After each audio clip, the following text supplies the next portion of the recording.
ಸರಿ, ಖುಷಿಯಾಗಿರು. ಅಣ್ಣ, ಏನೋ ಸಮಾಚಾರ? ಮನ್ಸಲ್ಲಿ ಇಷ್ಟು ನೋವು ಇಟ್ಕೊಂಡು ಹೆಂಗಣ್ಣ ನಗ್ತಾ ಇರ್ತೀರ? ನೋವ? ನನ್ಗೆ ಯಾವ್ದು ನೋವು? ನೀವ್ ಹೇಳಿಲ್ಲ ಅಂದ್ರೆ ಅರ್ಥ ಆಗುತ್ತಣ್ಣ. ನಿಮ್ ಹುಡುಗಿಗೆ ಬೇರೆ ಹುಡುಗನ ಜೊತೆ ಮದ್ವೆ ಆಯ್ತು ಅಂತ ಗೊತ್ತಾಯ್ತು.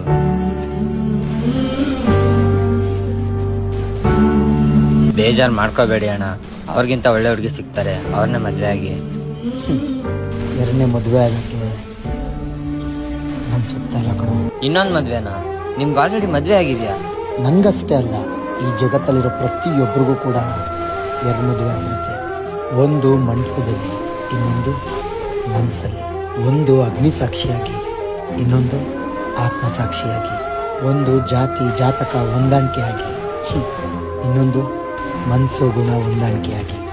ಒಂದು ಯಾವಾಗಲೂ ಜೊತೆಗೆ ಅದೃಷ್ಟ ಇರೋ ಶಿವ ಪಾರ್ವತಿಯಾಗಿ, ಇನ್ನೊಂದು ಅದೃಷ್ಟನೇ ಇಲ್ಲದೆ ಇರೋ ರಾಧಾಕೃಷ್ಣನಾಗಿ. ಒಂದು ಬದುಕು, ಒಂದು ಬೆಳಕು, ಒಂದು ಮಿಡಿತ, ಮತ್ತೊಂದು ಹೃದಯ ಬಿಡಿಸಲಾಗುವುದೇ. ಮನವೇ ಮರೆಯುವುದೇ.